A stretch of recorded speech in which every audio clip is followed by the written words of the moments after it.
Good morning, everybody. I have been researching and coming up with a lot of dead ends,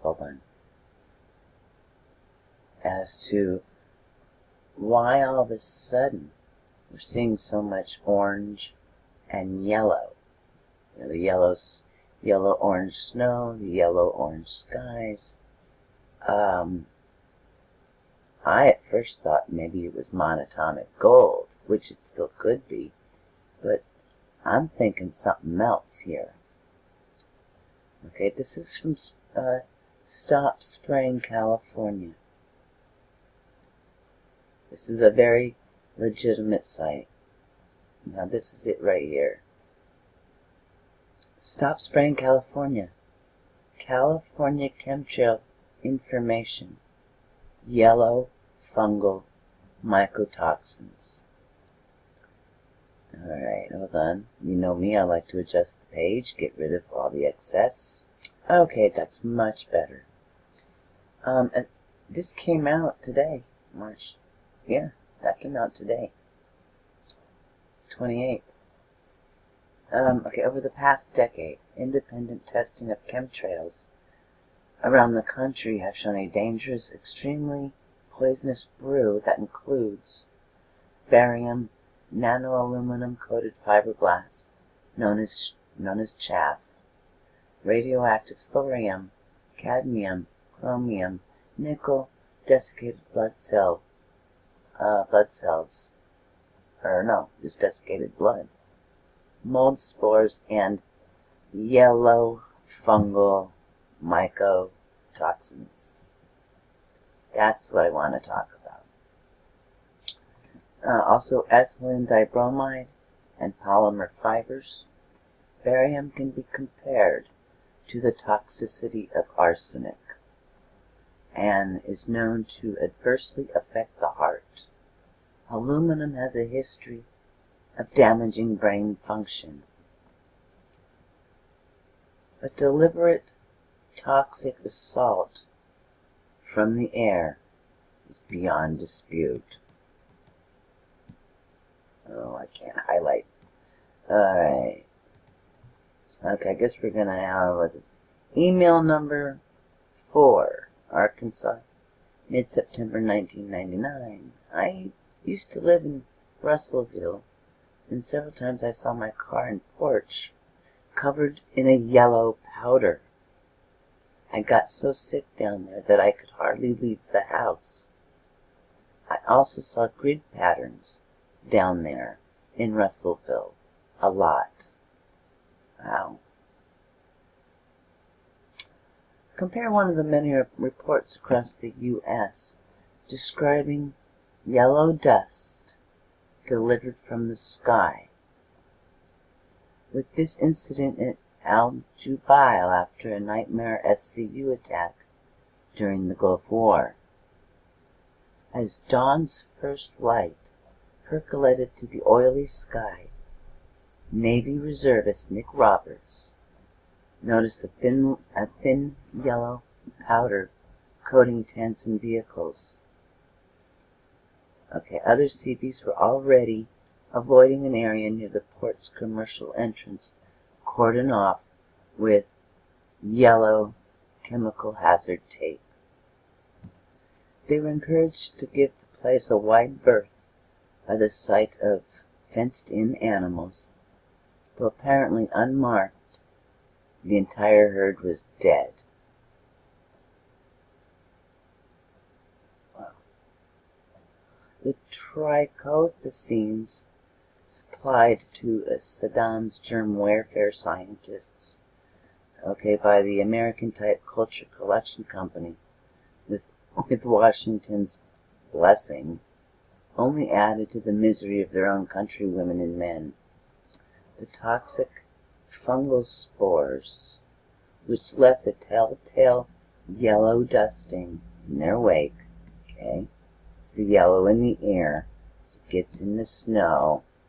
Alright.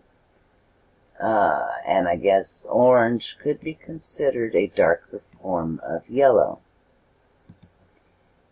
Okay, had caused immediate reactions among the victims of some SUD attacks, as well as likely longer-term effects. What's going on? Well, the above accounts of yellow fungal mycotoxins from my book Bringing the War Home, and the symptoms of low-level biological also attack related in that book, and the symptoms of low-level biological also attack related in that book, are giving me an increasingly creepy deja vu feeling. I am now convinced that we are under deliberate biological attack by agents known only to top military and government officials responsible for permitting continued overflights by unmarked spray aircraft. Mycotoxins as weapons. The yellow rain or snow. Okay. Controversy. Reports of chemical weapons by Soviet-backed forces first came from Cambodia, now Kampuchea, and Laos, beginning in the early 1970s and persisting into the early 1980s. Refugees reported being doused with yellow mist from helicopters or aircraft that caused symptoms including blistering, vomiting, and bloody diarrhea. Let me just kind of highlight this so I know where to come back to. I'm watching this show on Netflix. The title is 13, but it's in Roman noodles. Sorry, Roman numerals. So the title is X111. They showed a scene. You guys gotta watch that. If you know anything about what's going on in the world, watch X111 on Netflix. It talks about Tesla, HARP, DARPA, mind control. It covers everything. Right? There was even a scene where there was, a small town with a high population where a helicopter flew over and dropped a bunch of yellow-orange dust. That was in the scene. And all of a sudden in the scene, everybody turned angry, and everybody started killing each other.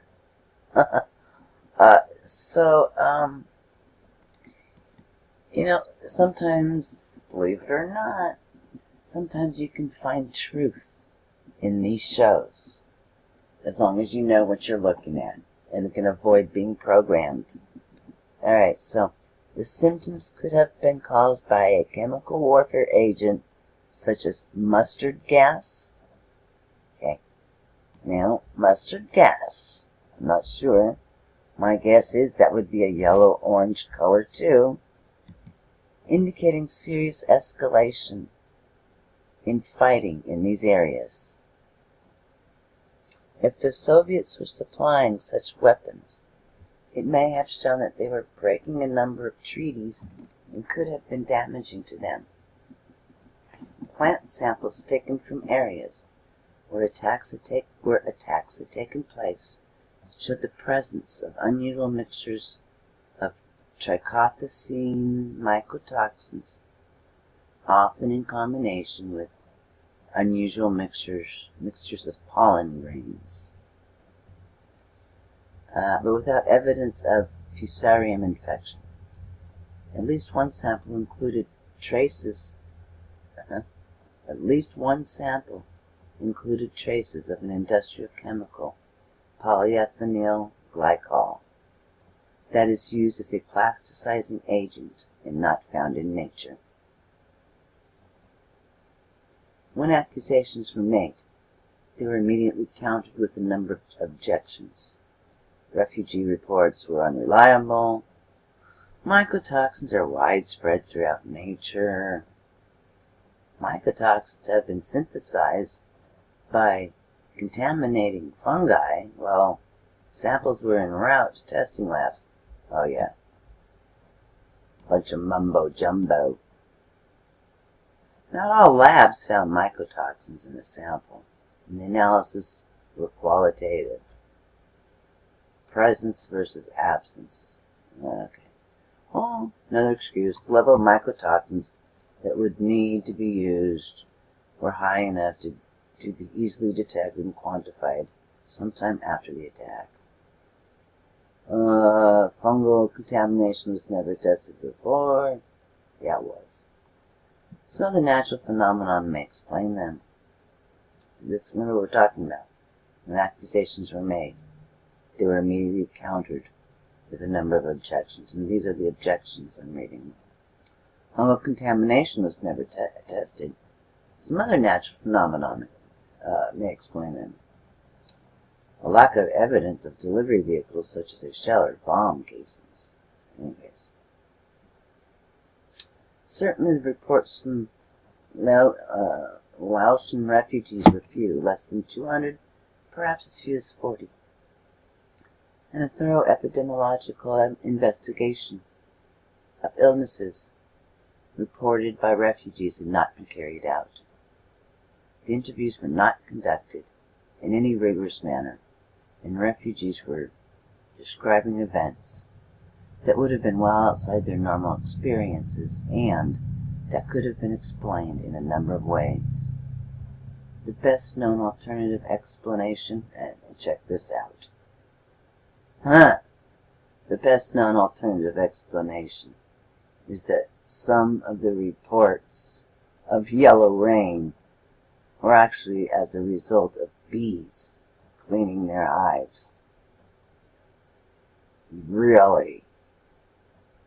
I don't think so.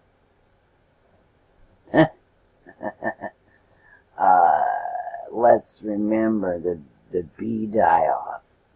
The bees are dying, so, let's scratch that out. Anyways, so this is all mumbo-jumbo scientific stuff.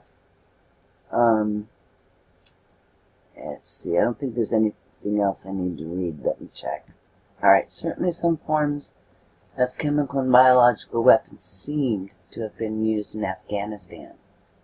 In addition to continuing yellow rain stories, there were reports of an agent that caused bodies to rot very rapidly. This may have been a psychological weapon, as Muslims are taught that the bodies of those killed in a holy war do not decay. A highly effective non-lethal anesthetic gas was also reported. The Soviets were later to admit to the use of one biological agent, glanders, and I tried clicking on it, but it went to 404, but have not commented about mycotoxin use. The investigations of these events had been under the Carter administration, which had come under pressure to prove that it was not soft on communism.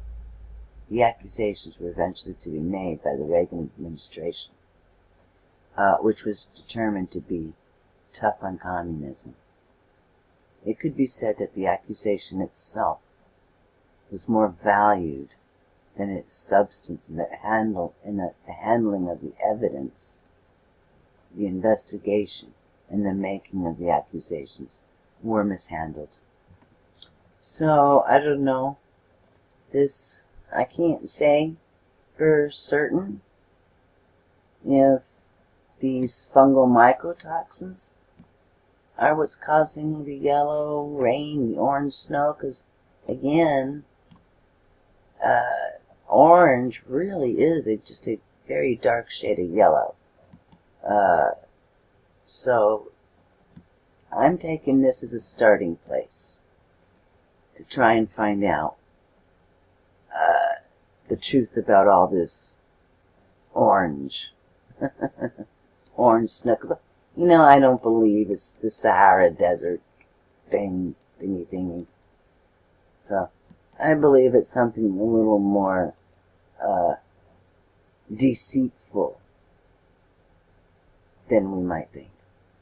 Alright, everybody, stay safe. Put your hazmat suits on and have a wonderful day.